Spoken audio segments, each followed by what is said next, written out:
Hello, friends. Welcome to Our Power is Within podcast. I'm your host, Chasmith, and my mission for this podcast is to inspire you to take your power back and to realize that you are the healer that you have been looking for all along.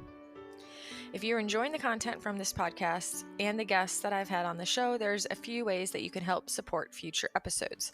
First, click the subscribe button so you have every new episode waiting for you in your podcast library and you do not miss a good one.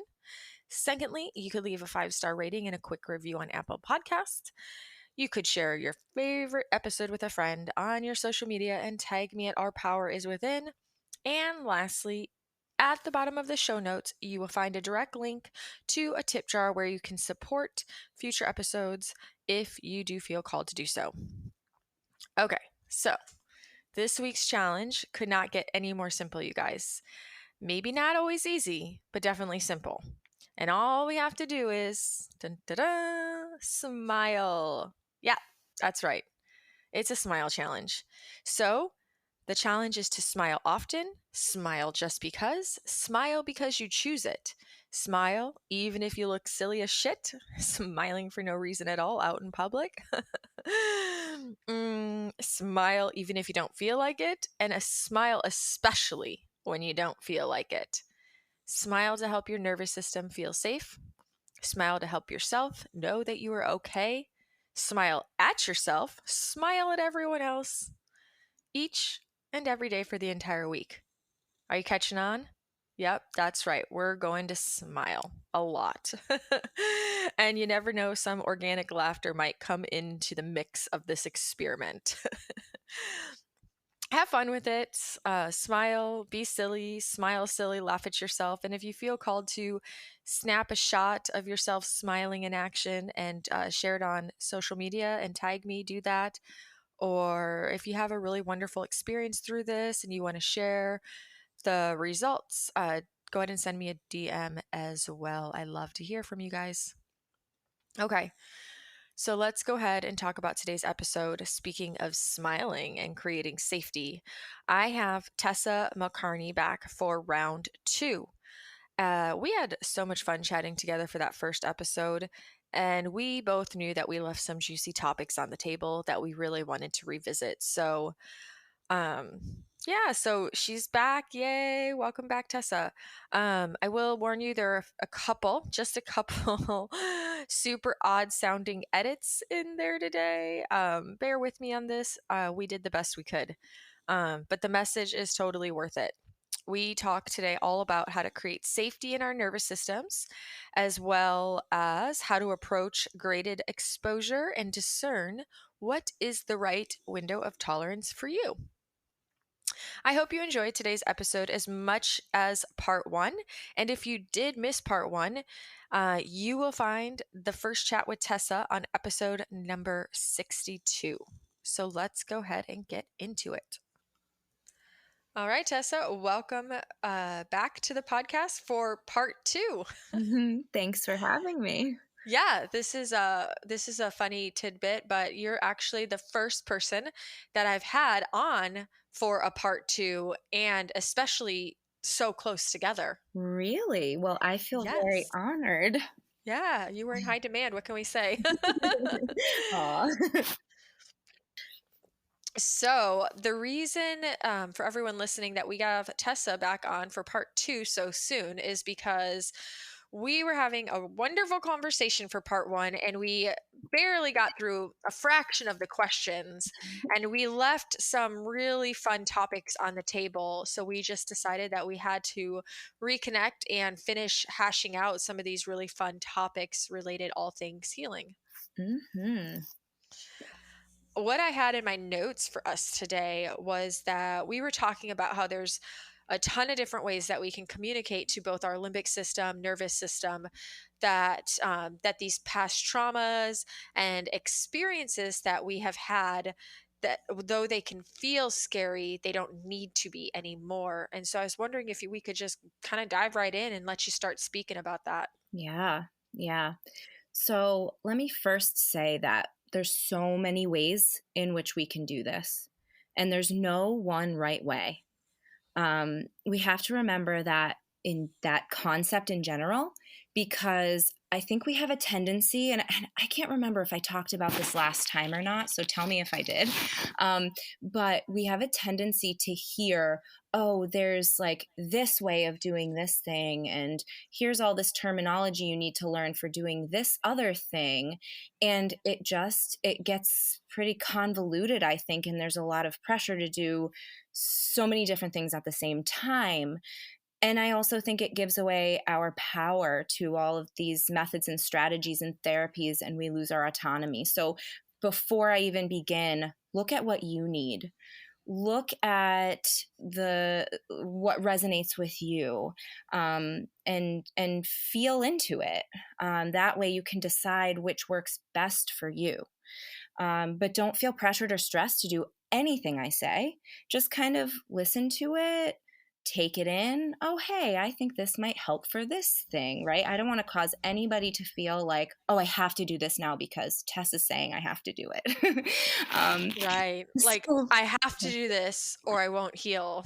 yes, Yeah. exactly, Y exactly. Or I would also say, Mhm. don't feel like you have to do all of it. Correct. You know, because I think what a lot of us get into this mindset is, oh, okay, I'm really excited to heal. So I'm just going to do all of it. And then maybe I'll heal faster, Yeah, or I'll like, oh, it's like you take that overachiever into how you approach healing and you try to just do all the things without really sitting back and deciding and noticing what shows up in your body and your mind and what resonates with you, what feels good to you, what you mhm. find yourself enjoying doing. Yeah. Absolutely. And I think that there's also a right time for certain things. Like maybe what I am about to describe, maybe it'll work for you in 2 months. So kind of just keep it in the back of your mind. Oh, hey, this sounds great, but maybe I'm not at that point right now. And I think we all know if we're ready for something like this, or if maybe we can put it on the back burner for a few weeks or months. Um, and, it's worth trying it too if you don't know. You could try it and see, and then decide after that. There's no harm in that either. So, anyway, that was my little caveat. so, so here are the ways in which I've coached my clients to be able to let go of past traumas. Um, these are the ways that we can communicate to the limbic system that past traumas, yes, were difficult and challenging in the past, but they do not need to feel relevant any longer. Because if they're still feeling relevant, then that means the limbic system's still holding on to them. And if that happens, it's very difficult for the limbic system to want to feel as though the world is a safe place. We have to remember that the limbic system does not understand time in the same ways that we do. And I may have said this last time as well, but for those of you who maybe didn't listen to it last time, or maybe I didn't say it, it can feel as though a trauma from 15 years ago is still happening right now. The limbic system doesn't have that concept of that was then and this is now. So we have to get the limbic system to let go of that past trauma and move on. And we don't have to go into it. We don't have to get into the details of it. We don't have to dig into the past. We can very gently help the limbic system lift that emotion away or peel that emotion away so that it just feels like any other memory. And that's exactly what we want to happen. So here's the few ways. So the ways that I've looked at it is there's kind of like two basic ways. We either want to make peace with the past trauma, or we need to find a way to see them from a different angle. So I'll start with making peace with them. So here's an example. So the limbic system is holding on to a past trauma where somebody hurt you emotionally as a kid and it embarrassed you in front of others. And that's just a random example, but that happened to me. And 20 years later, I was still experiencing the embarrassment of it. And if I told the whole story, somebody who had never been in that similar situation might be like, that was traumatizing. Yeah, it was very traumatizing to me because I was 5. So the limbic system can hold on to that trauma for many, many years. And a lot of times we don't even recognize that the limbic system has held on to that trauma and doesn't want to let it go, because trauma is protective. It doesn't want to let go of it because it wants to keep those situations from happening again. So it seems relatively innocent, but it absolutely, or sorry, these being sorry, hopefully you can edit this out, being embarrassed in front of others as a kid can seem relatively innocent, but it absolutely can feel traumatizing, and it 100% counts as being a trauma if that's what it feels like to you. So, stress is in the eyes of the beholder. We have to remember that. So, anyway, to continue, if we were young and we didn't know any differently, someone embarrassing us can feel like trauma. So, what we want to do is we would want to say to the limbic system, yes, that was a difficult experience. And of course, it would still feel upsetting to you and relevant to you. It was hard, right? Label the emotions that you feel, validate the limbic system for what it experienced. So you'd continue like, you felt embarrassed and hurt. You felt singled out and sad. It felt like everyone was looking at you. Of course, you would feel this way. And the labeling the uncomfortable emotions and validating the limbic system, we want to do that as much as we need to. As much as we need to feel that sense of, that feels good. It feels good to be heard, even if we're only being heard by ourselves. So then we continue on to say, but this is now and that was then. So it's kind of like shifting to observing how we are experiencing something. That was then, limbic system. This is now. Think about that. This is the present moment. Look around you. Is it happening now? It's not happening now. It was a long time ago. You were little, and you were a little kid, and you were sad, and right now you can pretend to give yourself a hug. But how does holding on to that past experience help us move forward in our life? You did the best that you could in that moment. You did the best that you knew how, and you were a sweet little kid. You did nothing wrong. So we go through the labeling and the validating, and then just talking to ourselves about how it's not now, it was back then, and how it's okay to let it be in the past.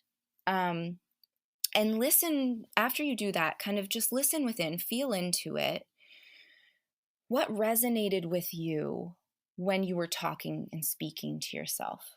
Do you need more validation? Does the limbic system need to hear that it wasn't your fault? Listen to what makes you feel more peace when you say it. Does it feel good when you say, "Wow, limbic system, you were so young and you didn't know any different. You did the best that you could." Does that feel good? Because if it does, you need to say it more. You need to do it more. You might even want to do this as an exercise where you like write it down, and just so you remember, oh, this is what my limbic system needs here to let go of this trauma and to make peace with it. So then you want to say that whatever resonates with you, whatever makes you feel that feeling, say that more. Say it a lot of times. This kind of a conversation, although simple, can be profound to the limbic system, because a lot of times we run away from memories of trauma in the past instead of talking through it in a helpful way. Instead of letting the limbic system know that it's okay, we tend to just pretend it's not there or run away from it, pretend that we're not hearing it in our mind, try to distract ourselves, right? We've all probably done that. So it's similar to how clients will tell me that, for example, the sound of a fan triggers them. I don't think that's very common, but I've heard it a few times where I've had clients say, I can't get my limbic system to realize that that sound is not a trigger, doesn't need to be a trigger. So what I tell them to do is go up to the fan and say, "See that? It's a fan. The propeller is spinning, it's making noise, it's moving the air. You see the air moving? Do you see that? Do you hear it? See, it's safe. It's okay. It's just a fan. And it's so simple. But it's the same concept as what we're talking about, like kind of labeling what we observed at the time, explaining what it was, explaining that it's not a threat. Um, it's the same thing as walking up to a fan and talking about how it works and what it's doing. Um, we don't think to do this because in our conscious mind, within our prefrontal cortex, it kind of seems silly. But to the limbic system, that explanation can be hugely impactful because it changes the limbic system's perception, because we're not just walking away from it and thinking, oh, I don't like that noise, right? We're addressing it and gently and lovingly explaining it to the limbic system. Hey, this is what this is. Look at it. You can look at it. It's okay. So sometimes the limbic system really needs us to treat it as if it is a child. And that's what you would do to a young child, right? I actually experienced that with my son today. He was afraid of the dryer at my parents' house because it's so loud. And my dad had his shoes going in it. So it was even louder. So we walked up to it and we talked about what it was. And he wanted to run away. And I was like, no, it's okay. Just look at it, right? Listen to it. It's not scary. It's just a dryer. It's just sitting there. And we don't think to do that to ourselves. We forget we have this young child within us. So that making peace section, you can really relate that to, how would I talk to a child about this? What would the child need to hear? And that can really help the limbic system to release that trauma and see it more as just something that happened in the past. So that's Mm. the making peace section. If you have any questions or comments or ideas before I move on. I have a question. Mm. Okay, so in your experience, through your own personal experience and as a coach with your clients, do you notice if people need to do this, like talking to their system pertaining to like one trauma often, or is it like a one-time conversation? Like in your experience with the embarrassment, how Mm. many times did you find that you had to readdress this issue and like, gently and kindly talk to your system to bring Mm. awareness, that it was okay and that you're validating the feelings that they were, valid and that we can Mhm. change things now? Like, was this a one and done, or is this Mhm. something you had to do repetitively Mhm. every day? Yeah. So I found with that memory or that trauma, in particular, that it was coming up and presenting itself during more stressful periods of time. Like it would just pop into my head. And I think you can probably resonate with that. And everybody listening knows what that's like, where like things from 20 years ago just pop into your head and you're like, where did that come from? Um, and so that's when I would do it. When you start noticing, oh, this memory keeps popping up and it brings me pain or discomfort, that's when you want to do it. And at first the conversation is going to be really detailed. You're going to be talking a lot to yourself about how, or you're going to be validating and labeling and then explaining what happened to yourself for like a few minutes or as long as you need to. And then over time it gets shorter and shorter. And the limbic system needs less of the validation and the labeling and just a little quick, like, hey, it's okay. It was a long time ago, right? We leave that in the past now. And then it's just incredible how then it just doesn't come up again. And you're like, oh my gosh, that really did work. Amazing. So I would say Mm. address it when it pops in. And each time it pops in, and just know that you won't have to do that really in depth, like 5 minute conversation with yourself for months and months. That'll just be the first few times. And then after that, it shortens and it gets quick and easy and simple. And then those pathways just prune away and it becomes a memory with no emotion.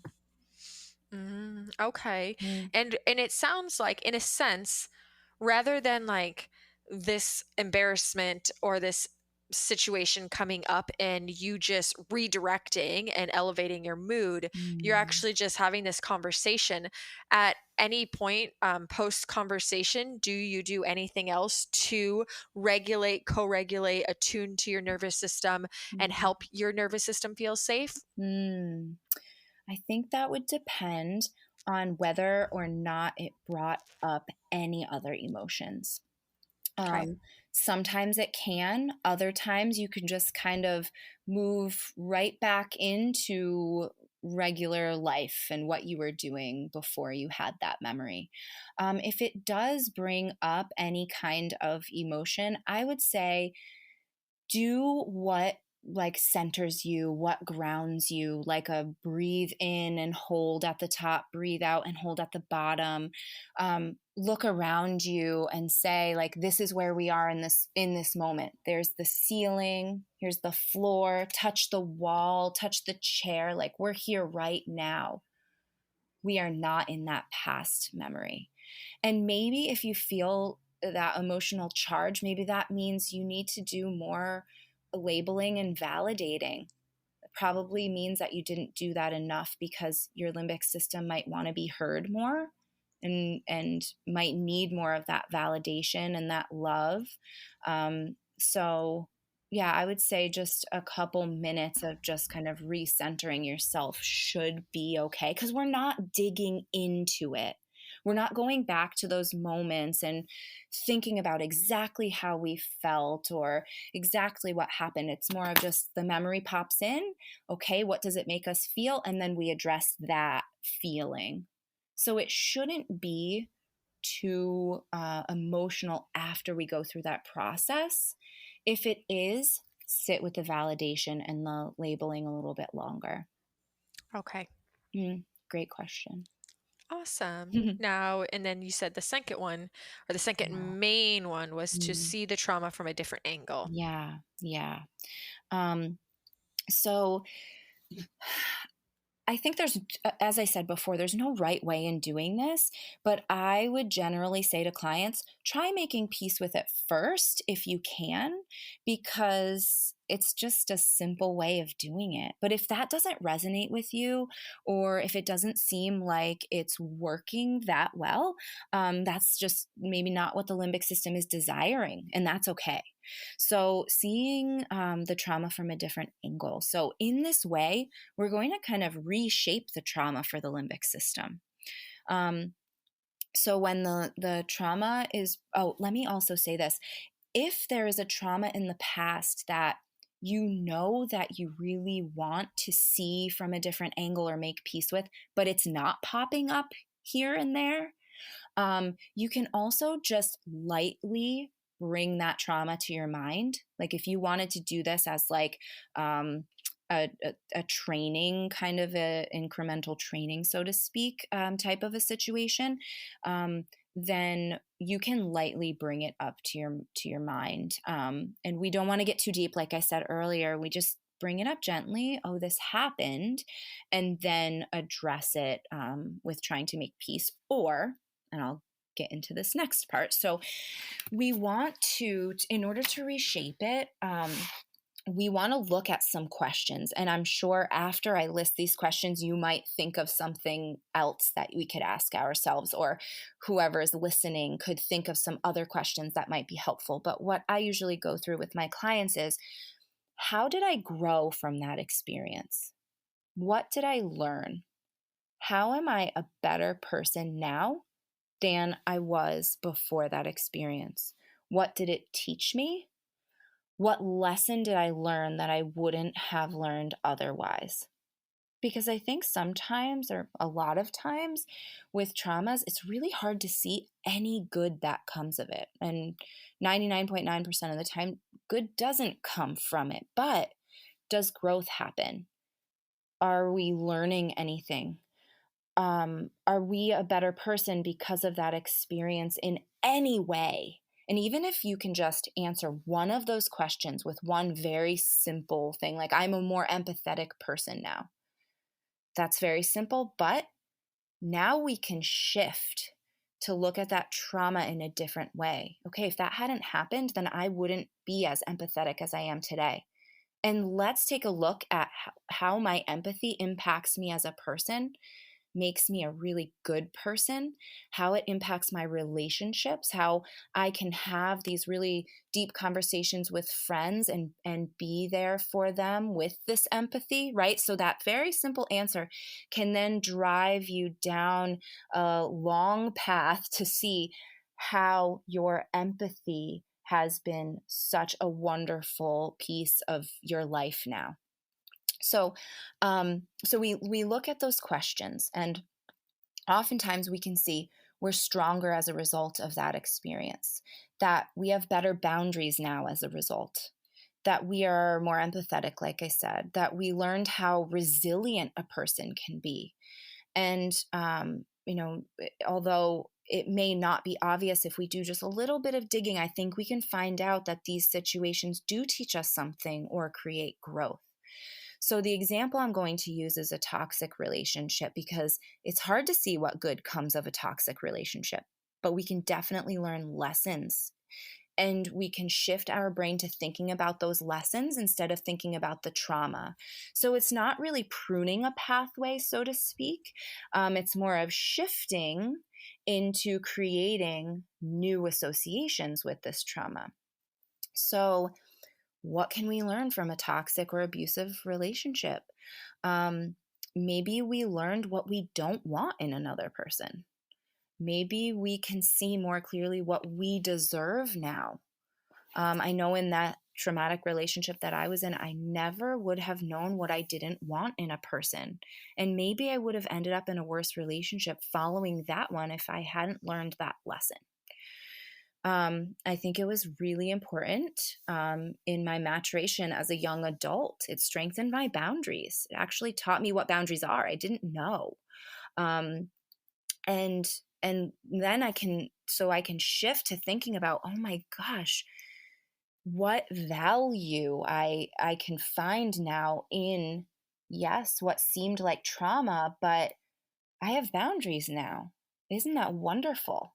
I am more resilient than I have ever been. Look at how I handled that. I'm so strong. We can look at like how we're proud of ourselves, how we handled certain situations. And of course, we're never going to be able to be proud of everything we did, but just isolating one or a couple parts of it. Look at what I did. Look at how strong I was. That can really shift the brain away from thinking about that trauma into other pathways. So basically the concept is we want the brain to see a different side of the event, a different angle. And if we can focus on reshaping that trauma within our mind, the limbic system will allow it to take another form. So once we figure out what that other form can be, this is another place where I would probably write it down. Okay, when this past trauma pops into my mind, this is what I do. I say, and then write down how you want this trauma to be reshaped. Because if we can catch it really quickly when it pops into the mind, and we can now feed the brain this other way of looking at it, we can really start to change the brain's perception of what happened in the past. So that will come in the form of just a memory with none of that charged emotion eventually. Um, and the last thing about this is we have to remember that trauma comes down to interpretation. So, one event that can seem very traumatic to one person may just seem like an inconvenience to another. And that's a very powerful concept, because if our perceptions can be different at the time of a trauma, then we can shift our perceptions about that trauma over time. And we can create a new association with it so it can feel differently within us. Um, and last thing, actually, that I wanted to say is sometimes it helps to think about it as if this trauma didn't happen to you. So if you're having trouble answering those questions, imagine it happening to another person. So, how could that other person in that same situation see that trauma differently? What could they have learned? How could they have grown? And try to see what you can come up with. Because sometimes, if we take the pressure off that it's us, then the brain will allow us to be more creative.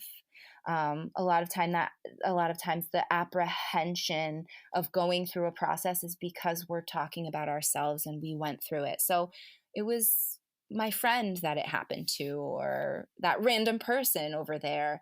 Let's see what we can come up with and what we think they could do. That's just a little bit of a shift in perception, that can help free up some space and allow our brain to feel safer, and allow our brain to want to allow us to be creative and to think about different options and things of that nature. Another question that I always ask myself, even, and I know this is a hard one for people sometimes too, especially if you're in pain or you still feel intense emotion. It's hard sometimes in the thick of things to ask, how was or how is this for me? Mm. But that's what I always ask myself, because I really like to hold the belief, um, that the universe is for me and that Mhm. everything in my life has been for me. Mm. So I like to ask that question, like, how was this for me?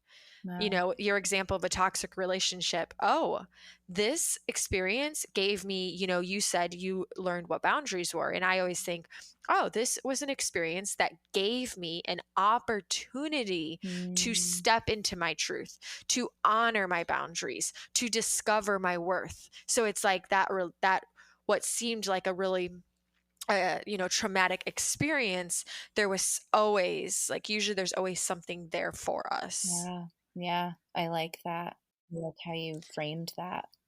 It's interesting because I find still that I actually use a combination of both of your examples, the part one and part two. Mm. I find that for me, that combination, and I know you said at the beginning, like encouraging everyone to try things on and see what really works for them or Mm. resonates. Yeah. And so for me, I do both. Find that like my inner child really wants to be validated, to be Mm. heard, to be seen, Yeah. and then also it's this beautiful opportunity where once I give her the space she needs and the love and seeing her, letting her express how she really felt and all that, then I can step into adult main personality Chasmith and say, okay, and now I can ask, how was that for me? Mm. You know, Mhm. Yeah. how did that make me a better person? How did I Mhm. grow through this? Yeah. How did it support me in some way? So I Mhm. really love using both. Yeah. Yeah, I think that Mhm. can be very effective. And like you said, try it on, see how it fits you. What combination works best for you, and go with Mhm. that. And it's going to look different. It might even like shape itself differently over time. Maybe sometimes making peace with something works better, but then you shift into needing to ask yourself these questions a few weeks or a few months later. Mhm. Might need to shift. Yeah. Yeah, or maybe like you have the emotional expression and it's not so deeply charged anymore, but like things still kind of keep showing up where you have to be like, okay, well, we already went through this and Hmm. this is the benefit and we're going to shift this way now. And Yeah, yeah. But it's absolutely. so true that this isn't like, it's not usually a one and done, it's like you said, it doesn't mean it has to take forever, but it's usually not that simple because it's repetition that helps create those permanent shifts. So it's showing up kind of like yeah, it's that repetition of showing up for yourself every day and redirecting the patterns. Mm-hmm. Yeah. And then hopefully over time being able to catch it quicker Mhm. so we can redirect to these new pathways and how we want to reshape the trauma, as quickly as we can, so that we don't give any energy to the old pathways. Yeah, yeah. Now, what is your opinion on say somebody who's listening, and it's and they're sitting there listening to this all, and they're like, yeah, this is great, but my trauma was a bigger deal. Like, Mm, no, I had something more serious happen. Oh, mm, they're giving very, like examples that are easier things. mm, Like, what would you, if you had a client say something like that to you, how would you approach that? Or yeah. what advice would you give them? Yeah. And I've definitely had those traumas that you're speaking about in my past. And I have clients ask me that same question. Um, I would say that, like you were describing, and how what you like to ask yourself, there's always going to be a question that we can ask ourselves that's going to give us just the tiniest little glimpse of something that came out of it that we can use here.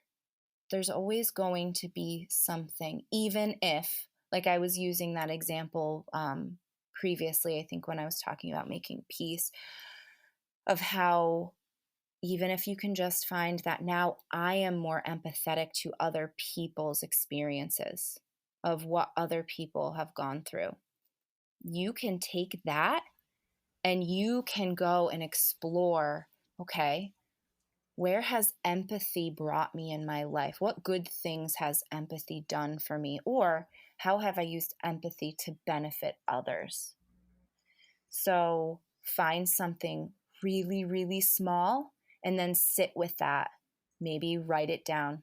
Maybe look at a definition of what empathy is so you can really be creative here, because there's something really, really small that you can find that you can elaborate on and make it into something that can help to even just to take a little bit of emotion away from a trauma is going to help your nervous system to not feel like it needs to hold on to that trauma, or that that trauma is so relevant and needs to be here in the present moment, right? So even if we can just chip away at it just a little bit, that's going to help the rebalancing of the whole system.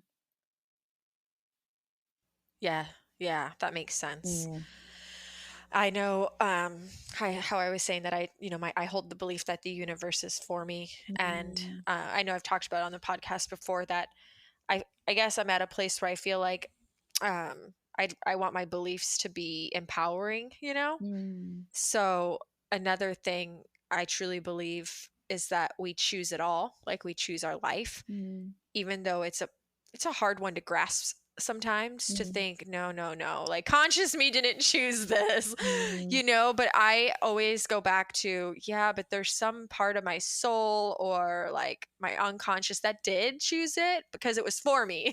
mm, So that's why I never want to discredit the feelings that I had, mm, of the experience, but then I also want to go back to that belief and be like, mm, okay, this I chose this somehow, like, hey, I mm, chose to be here in this time. I chose mm, some of these situations, and I know for me that really helps, to ease the emotional charge with some things that I've gone through. mm, Although I will say, even recently, I had this little like conscious Chaz battle with unconscious Chaz, and conscious Chaz was like, damn it, I know I choose these things, but are like, I know you unconsciously chose these things, but conscious Chaz didn't. Like, conscious Chaz doesn't want to deal with this. mm. you know, Yeah, yeah, have my little moment, take a deep breath, and then mm, shift, into responsibility. yeah. I think that that can be really hard. I'm thinking in terms of like the death of a loved one. That's the one area where I feel like that can be really tricky, right? Yeah, Mm, oh, totally. But mm, we don't, it's not that we chose somebody to die, but we're having this human experience, and death is unfortunately a part of it. mm, mhm, mhm, And we chose to love. And without the mm. love, we wouldn't experience the loss and the grief of the death. Yeah. So that's how you would reshape that. Yeah, I mean, it's Mhm, courageously loving, like I mhm, lost my dog a few months ago. Well, I mhm, chose to adopt a senior dog, and I mhm, chose to open my heart to her, and I mhm, had to go into that knowing that there was going to be a period of grief and sadness and loss. mm, And it's like this constant reminder that, like, well, how heavy these feelings are right now, Would I do it over again? Would I have rather have not had her and Mhm, had that love mhm, that I felt? Oh gosh, no. I would do mhm. it all over again and again and again, Yeah, yeah. you know? Mhm. Yeah, I love that. Because that's for us too, being willing to like love courageously Yeah. and open your heart, Mm. Yeah. you know? I mean, look at parents do it every day. They have Yeah, children. There's a yeah, risk. There's always a risk. yeah, You don't choose it, but you choose to love and create space and open your heart for that level of love. yeah. No, I love that. Yeah. So that's just kind of my little Yeah. like what's worked for me, to share Mm. with to share with everyone listening and just again see what you can explore and what works for you. Yeah. I would also say that sometimes if you find yourself initially resisting something, it's really good to kind of check in with yourself and Mm. say, why am I resisting this so bad right now? Yeah. You know, because some of the Mhm, best things I have found for me were things I initially was so resistant of. mhm, And then I had to step back and be like, why is my ego resisting this so hard? mhm. There's always a reason. Yeah. Yeah. It's funny though, every time I do lose a dog, I'm like, I'm never doing this again. Mhm. I get rid of all the things, donate a car full of dog toys and beds and all this. And then, you know, in this situation, 3 months later, I'm going back to the store because I got a new dog. You chose to love again. Yeah, because it's so worth it. Yeah. Yeah. So worth it. Oh, okay. This is good stuff. I do Mhm. want to shift and get Yeah. into another topic. Mhm. Training zones Yeah. for all of our brain retrainers out there. Yeah, I think I tend to think about it really differently than a lot of people do, especially from like a program-based approach. And I've seen a lot of success with my clients when they take on this different understanding, when they're willing to open up their mind to it. To some of you listening, this might seem really out of the box, but just listen to the science behind it and the reason why, um, and be open to it. So, first of all, before I even get into talking about zones, I want to say that we don't want to see our imbalanced nervous system as a sickness or an illness that gets worse if we're triggered by something. I see this all the time.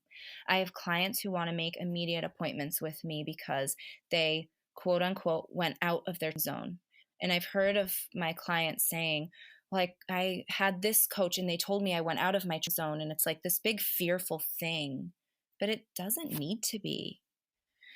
And I think it comes back to the idea that we have a tendency to see an imbalanced nervous system as a sickness more than what it actually is.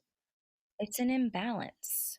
And that's because we are using what we know of the world and what we've known about the world in the past to create meaning within this whole experience of having this imbalanced nervous system, right? That's how our brain organizes, stores, and learns information. It's by looking at the past and similar situations, right? That's how we build knowledge. So we know from the past what happens when we have a cold because we've had those before. We've seen others have those. We've seen them on TV. We know what to expect. We know that when we get a cold and we go out for a run or we go to a social event instead of resting and drinking fluids, that the cold doesn't necessarily get better as quickly as it could. Similarly, if we scrape our leg and we don't clean it, it doesn't tend to heal as quickly. So that's what we know about healing. So then we tend to see this process of graded exposure and we compare them to what we know about healing in the past and it builds fear.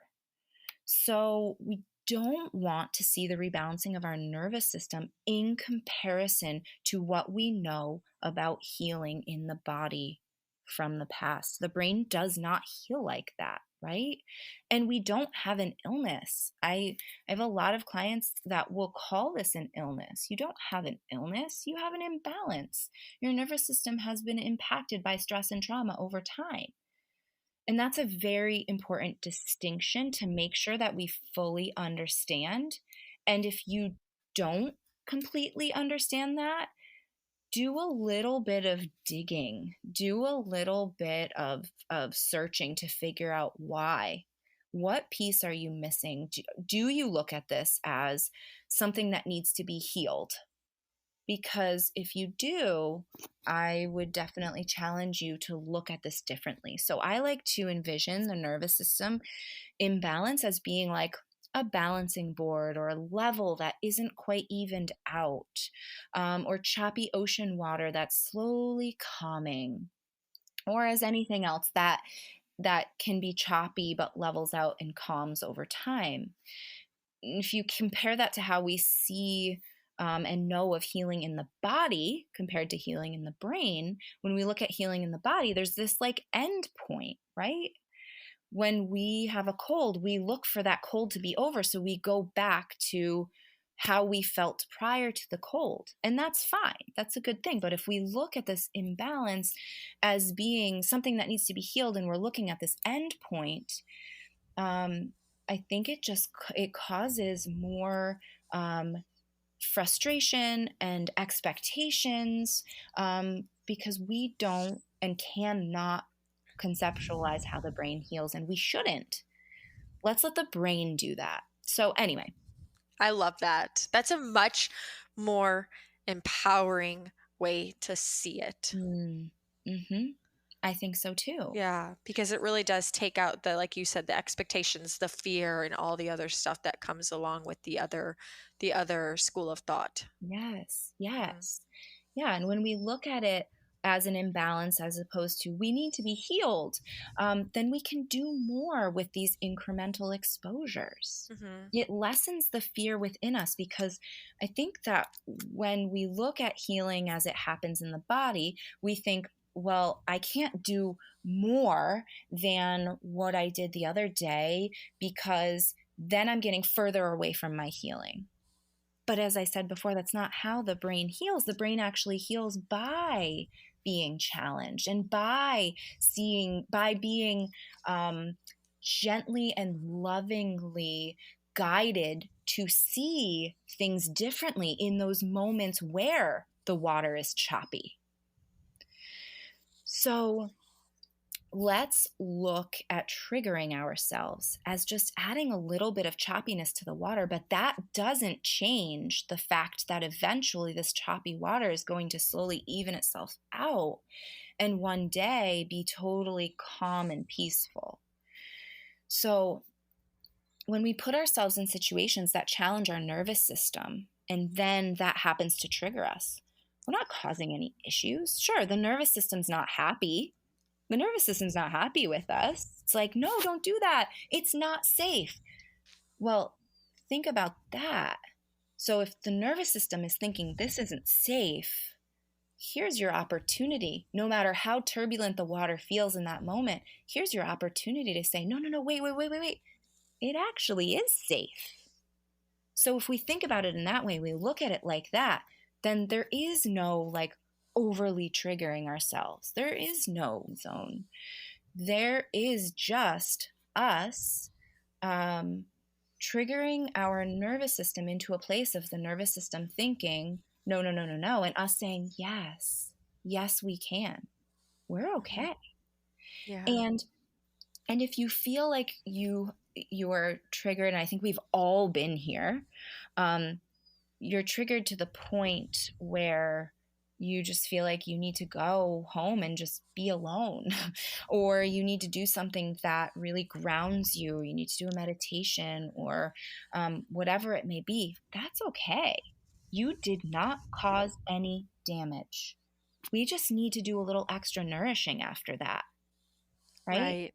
Like you're saying that we have gotten kind of conditioned to think that having a symptom as a result of, exposure therapy, incremental Mm, training, however you want to label it. mm, We think that going out and exposing ourselves to certain triggers or doing things that we once were um, we thought we were incapable of doing or we weren't able to do. You're saying that like a lot of times what has happened is we become afraid of the symptom of mm, this training, this incremental training or exposure, when in reality the symptom is not to be afraid of. It's just mhm, a symptom. It's not like you just undid all your training and you just mhm, like got like you just undid all the healing you've done so far and mm, got worse. Like you're just having a mhm. symptom. And in the first episode, you talked about how you would go somewhere and if you were exposed to like a trigger, you would stay as long as it was, even if you were having a symptom, as long as you could still like stay in a good mood and all that. And that with Mhm. the factor to determine whether or not you would stay or go would be if it would become too intense. So not that you were afraid of the symptom, more just like, okay, well, this is going to be more intense than I'm willing to like put up with right now. Yeah, yeah, exactly, exactly. Like the basic idea is how are we treating the nervous system when it feels that triggered? Are we experiencing that trigger and thinking, oh no, this is bad? I just undid everything that I've been working on for the past month. Or are we saying, ah, it's okay? The limbic system or the nervous system doesn't like this, but it's no big deal. It's just a symptom and I can handle it. And I think we talked about that last time. Um, we want to communicate to the nervous system that in those moments, we are safe, we are okay. Um, Symptom or not, we're okay. yeah, Yeah. yeah, Yeah. yeah. And I think I get this a lot too, where clients will trigger themselves or they just happen to be triggered. And then they have a symptom. And then they go down that road of, oh no, I over triggered myself. I am quote unquote out of my zone. And this is bad. Well, what does that communicate to the brain? That communicates fear, we are unsafe, etc. And then I think that we can get stuck in that. And then we end up getting stuck there for even a couple days. If you're stuck there for a couple days, you have a tendency to think, oh no, I'm stuck for a couple days. How long is this going to last for? Yeah. And you know what I could see happening is if, say, the symptom lasts a few days, it's almost as though our reaction to the symptom could cause it to linger because we're kind of stuck, in Yeah. this kind of mental cycle, like Mm, that creates more stress, like that feeling like you talked about last time, I'm not okay. mm-hmm. And then we almost could blame it on whatever the experience was rather than recognizing that it was actually our perception of the experience and our reaction to the symptom that actually really caused it to linger. And had we maybe just allowed it to happen, not judged it or labeled it, I wonder if it would go away sooner, you know? Yes, exactly. Exactly. And I can tell you that I have had so many clients. Couldn't count how many clients I've had that want to make really like emergency appointments with me who say, I've been stuck here for, days or weeks. I need help. We talk about the initial trigger and exactly what you described is what happened. And I will get an email the next day, 2 days later, that say, oh my gosh, I'm out of this. What some people call it a stepping stone, which I like. I think it's a more positive phrasing of kind of getting stuck in this. Others will call it like an ebb. I don't personally prefer that terminology. I don't even really like the idea of a stepping stone. I look at it as, well, where's your belief system? How are you perceiving this? Are you blaming it on that trigger? Because you can't. We have to look at the whole circumstance. How did you handle it? What about the symptom? What was your emotional response to it? And now, what are you labeling as the cause of what you're experiencing? Can you just let it be for like a whole day? Just nourish yourself for a whole day and know that that's all the nervous system needed. And I just think that there's so much in this healing community where there's so much information that says if you overly trigger yourself, then you're going to be stuck in this place for days or weeks. And we just kind of sit with it, and we just assume it's going to last as long as it's going to last. No, it's going to last as long as you allow it to last. Take your power back. Stand up and say, I can come out of this because I have all the tools and all of the knowledge. I know exactly why this happened. I know why the nervous system overreacted. And I know that my response to it is why I feel stuck. So I can unstick myself. I have everything I need. Right. Yeah. And okay. And so, I mean, really what it comes down to is rather than being afraid of doing anything that like gives us any symptom at all, it's more like, hey, I'm going to actually expose myself and step into these things. But it's more about being okay with whatever shows up, being okay if a symptom shows up. So it's really more about what is your threshold?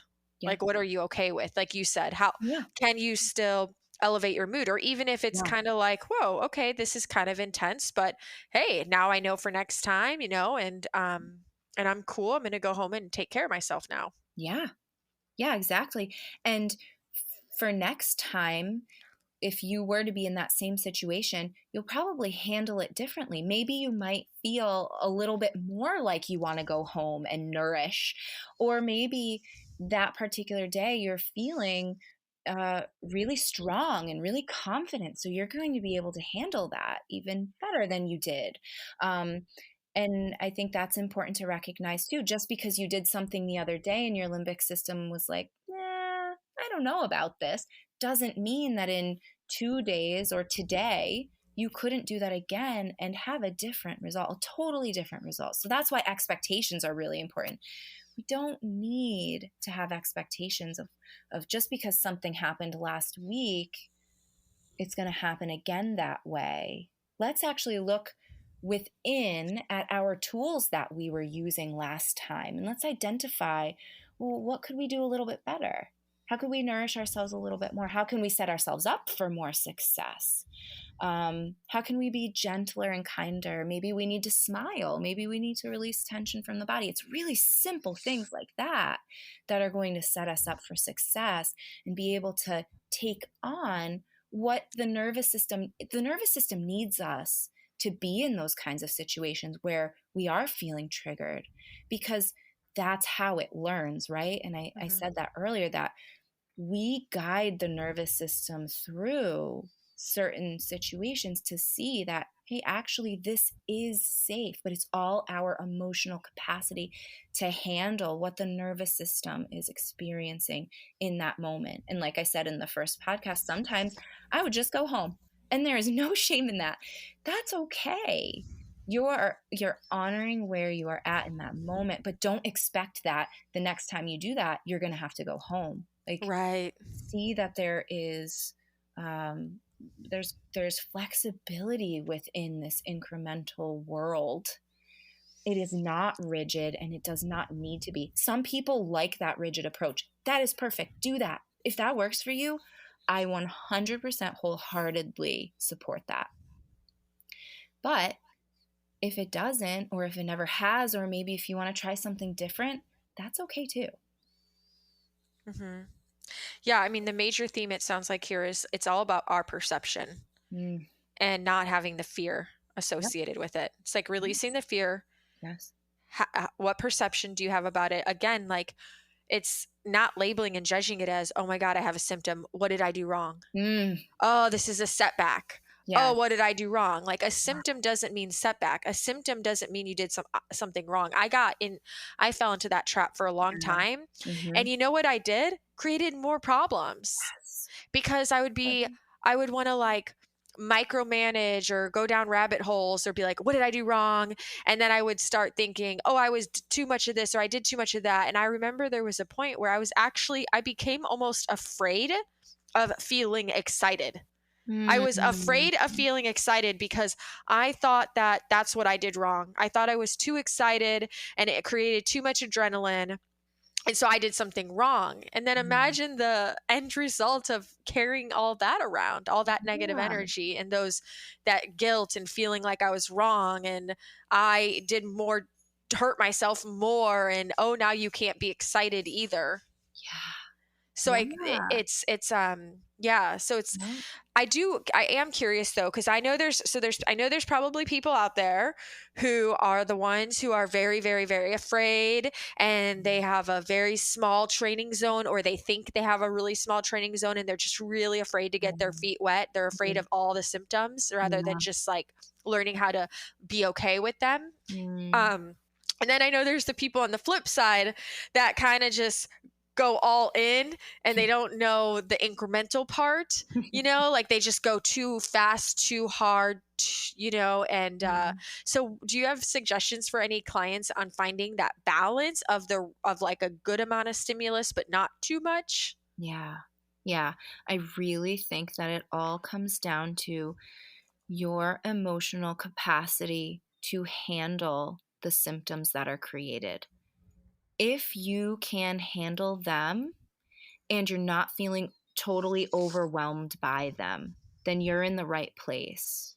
If you're feeling really overwhelmed by them, then you need to kind of uh, just reevaluate the situation. I'll give you an example of when I was retraining, and I just want to say really quickly, like, uh, I've heard your experience with being excited so many times with clients. And we should be able to be excited, right? And of course, yes, that does create adrenaline. So we do need to work with that. We don't just want to like be excited all the time, even though it's creating adrenaline and not help the limbic system to see that it's okay to be excited. Like we definitely want to like scale back our excitement a little bit, um, smile gently, whatever comes up. We just observe it. Oh, limbic system, see this? It's okay. It's okay to smile. We love smiling. Oh, we'll smile a little more. Maybe we'll laugh a little more. Observe what comes up and use the tools that you already have within you to gently show the limbic system, guide it. Hey, limbic system, see, we just smiled. It's okay. It's okay.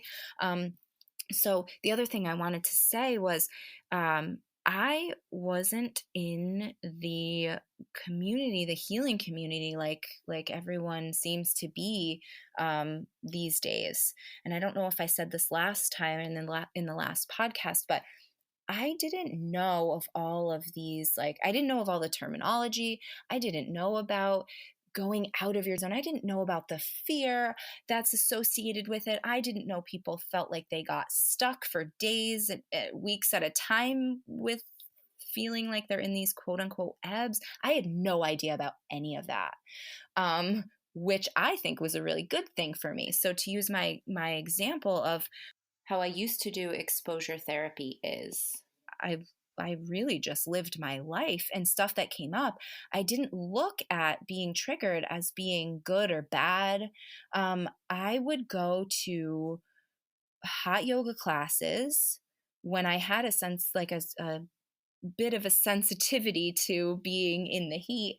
I would go to hot yoga classes and it was really tough at first. Like there were times where I wanted to leave the yoga class and I let myself say, you can go if you need to, right? To not force yourself to be in places is really helpful to the nervous system. That already sets us up for success. We can say, we're going to go and try this. And if you need to leave, you can go. That is totally acceptable.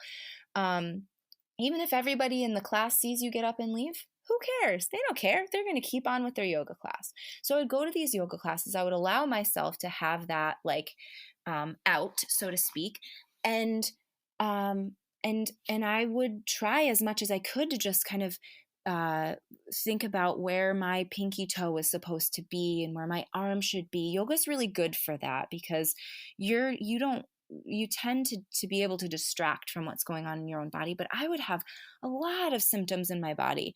Um, some that did scare me at times, but I didn't know about, like I said, I didn't know that we could go out of this quote unquote zone. I didn't know about any of that. So I wasn't worried about it. It wasn't in my head.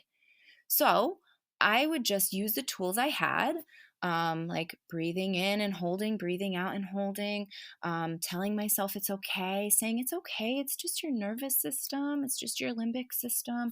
It doesn't like what you're doing right now, but you're doing a really wonderful thing for yourself. You're doing yoga. Like, look at where you are. Look at everyone around you. They're doing the same thing. Everyone's sweating just as much as you. And I would see that my nervous system would calm down, even being in that environment that would probably be very triggering for a lot of people, especially having the, sensitivity to a lot of what I was doing.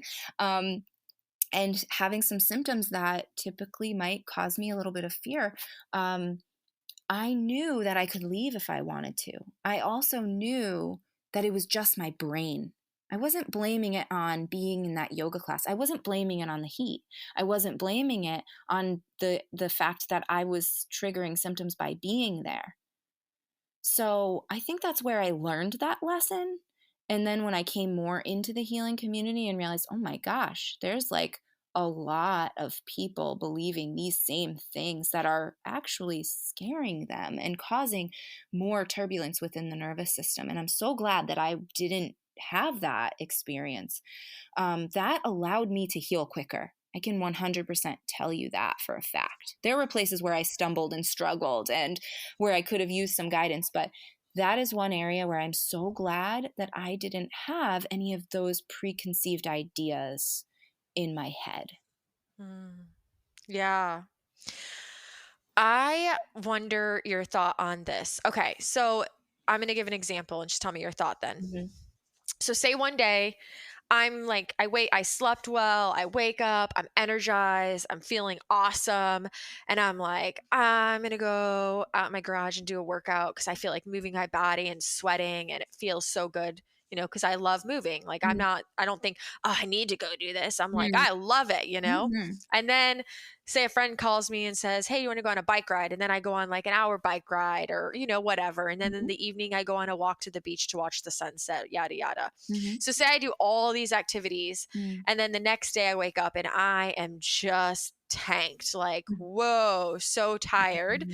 So if we want Mm-hmm. to use the term training zone, I might say, I might have exceeded my training zone yesterday. Mm-hmm. I have two ways I can approach that. One, I can just say, all right, that's cool. Luckily, I have time today to rest. And I just rest and know that next time I'll try again. Mm-hmm. Or I could say, oh my God, I can't believe I did too much. Now I'm going to be really tired. I could end up with chronic fatigue kicking in. All these other things Mm-hmm. could happen. And I could say, I can't do that again. And maybe like a few days go by and I finally am starting to feel better. And then weeks go by and then I feel great again. And I have the urge and I want to exercise and I want to go on the bike ride, but I'm afraid now because of Mm-hmm. how I reacted or how I responded in the past. Yeah. So that's really what it is, right? Like it wasn't, maybe I did do more than that day would have been ideal. But if that next day I'm just like, okay, well, I might have done too much for the day. Mm-hmm. I'm so lucky that I can relax today. And then maybe the next day I feel great again. And maybe I do all the fun things I love, but maybe just a little less of it or something, or try Mm. again. Like, what are your thoughts on that? Yeah, I think it's all in how we react to how the nervous system reacted. Hmm. So if you feel that way the next day, that means that your nervous system feels like you did too much. But Hmm. you know that our bodies are meant to move, right? Yeah. When Yes, we, exactly. when we were hunters and gatherers, we walked 13 miles a day. Yeah. So our bodies biologically, we are meant to move way more than most people move in a day. Yeah. And so if the nervous system is triggered by what you did the day before, that's okay. That just means it did not believe that what you did was acceptable. It just has that belief. That means it's probably within your belief system somewhere, or you had experiences in the past where there was trauma associated with movement, which is very common. Um, or you had that go go go mentality, which many of us have had, and then the nervous system begins to associate going and going with, oh no, we're not safe, so then it doesn't want you to do a lot, so it's going to give you that repercussion. And if it does, it's all in how you handle it. When you wake up that morning and you don't feel like you did the day before, you don't say, oh no, I over triggered myself. Oh no, I did too much. You say, oh, nervous system, you poor thing. You think that yesterday was too much. Oh, I'm so sorry. I'm sorry you feel that way. But oh my goodness, did that feel good yesterday? And if you don't focus on how you're feeling right then, like if you're not focused on the symptoms and if you're not fearing the symptoms, but instead you're thinking about how this is just the brain reacting to what it doesn't believe I should be doing. But I know I'm capable. I know I'm strong. I know the body's meant to move 13 miles a day. I know that I am strengthening myself to be able to do everything I did yesterday and more, and not have the nervous system react that way. So instead of getting like frustrated by the nervous system doing that, or upset or fearful that you did something wrong, it's looking at the science of what actually is going on. Take yourself out of your body. Think of the situation as an observer of the situation from a scientific perspective. You didn't do too much because you could do way more. Anybody can do more than that. It's what the nervous system doesn't believe is safe that holds us back. So now it's our perception and it's how we handle what the nervous system throws at us the next day. If you handle that with calm, with ease, with love, if you say it's okay like a million times that day, and if you hug yourself, and if you say, I feel amazing, I actually feel amazing, I feel amazing, then your nervous system's not going to continue to wire in the association of movement equals fear. Movement equals, no, we shouldn't do that. Movement equals trauma from the past. Mm. We're totally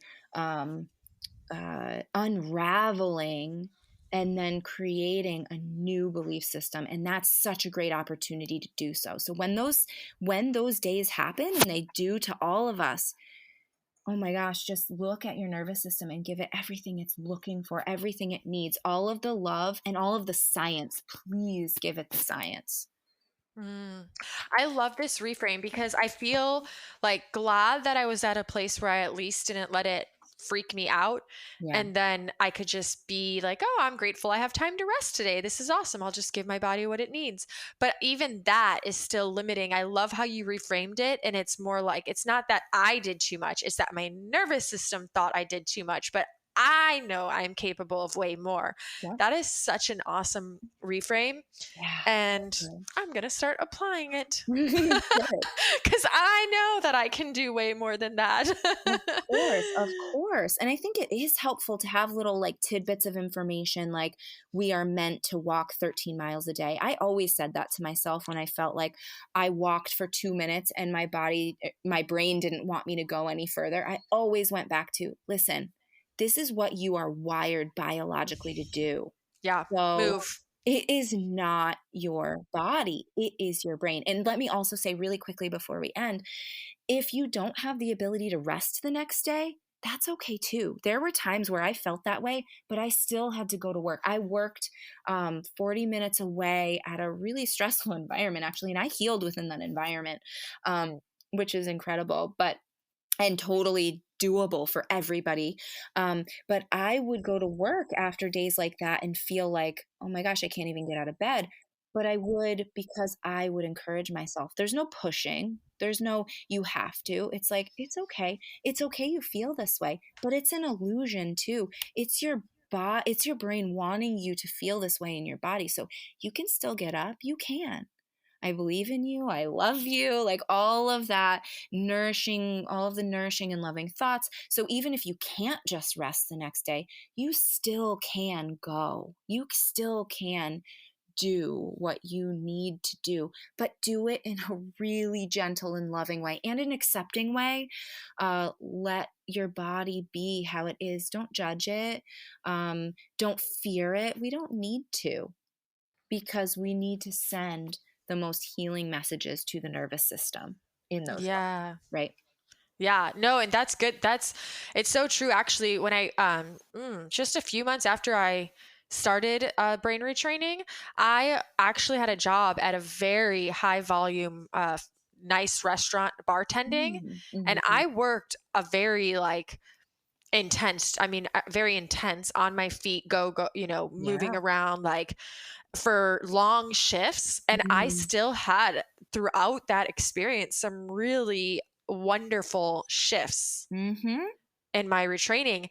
And come to think of it, I think I might have had more shifts when I'm doing stuff like that, like you said, in a loving way, Mm. rather than kind of, I noticed that I actually do a lot worse when I'm more coddling, Mm. which we can Mhm. mistake as loving. And I think that's the important factor is Yeah. like, what is loving? Because coddling is Mm. not loving. Just like if you have a child, coddling them is Mm. not setting them up for success, Mm. you Absolutely. know? And so if we coddle ourselves and I mean, you have to like see, like, and then if I'm like, oh, well, I really want to do this, but if we start like micromanaging our energy units Yeah. and then being like, well, tomorrow I can't rest, so I shouldn't push too hard today, the Mm. underlying emotion that's driving these decisions is still fear. Mhm. Mhm. Yeah. Mhm. And so I'm like seeing how even when I did choose things that, like, I remember thinking, oh, well, maybe I'll just do a different job that's like, not so intense and more supportive of my healing. I actually realized that when I was like, wait, I actually am having a lot of fun doing this job. I love my boss. I really Mm. love this reason to get out of my house and have this place to go and have these connections. And then when I wasn't afraid of it, it was a totally different experience where I yielded more results, better Yes. results. Yes. Yeah. If that environment had been stressful and your boss was mean, then I would say, yeah, absolutely, you should leave that job, Yeah. because that isn't going to help you heal. No, no. It's all about our emotions, right? So, Hmm. yeah, that's Yeah, that's such a good. Oh, I love this mhm, last little tidbit. Thank you for mhm. that. Yeah. Anything else that you wanted to share today regarding those wonderful, fun topics we've gone over? No, I think I said it all. Everything that I wanted to say. Yay! Well, once again, thanks for being here. I'm Yeah. super, super stoked to get to share part two with everyone, and I think Mm, people will really enjoy it. And good. yeah, I really appreciate your wisdom and Yeah, you absolutely. bringing your experience to the table and sharing with all of us what you've uncovered. Yeah, and thank you too for your experiences. It was wonderful being here. That's a wrap. I really hope this gave you all some food for thought. I do want to share a personal story where I actually practiced this the other day. Um, I practiced talking kindly to my nervous system the way that Tessa explained it in regards to her yoga experience. As I made the decision to do something that I could tell that instantly my nervous system was kind of activated and reacting to. So I just really practiced this like loving, kind chatting with my nervous system the way I would talk to a child who was afraid of trying something new. And I just kind of held her hand through the whole experience. I let her know that at any point we could stop, we could leave, we could walk away. When we first got in the car, I said, we can just take a nighttime drive. We don't even have to go to the place we're going, like at all. And I just kind of walked myself through every step of it. And honestly, in the end, I ended up staying out for hours and having some of the most fun that I have had in so long, laughing the night away. And I really believe that this can be your story too. So I hope, if nothing else, you take that with you into your experiences that you have in the coming weeks. And remember to smile, like literally smile an uncomfortable amount, almost until your cheeks hurt. And as always, make this week great.